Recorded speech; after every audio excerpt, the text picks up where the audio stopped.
అనురాగముతో నువ్వు నవ్వితే ప్రతి సుందరిలా దరి చేరితే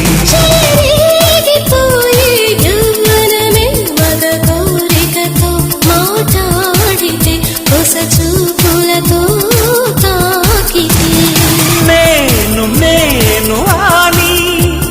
తేలి సోలిపోని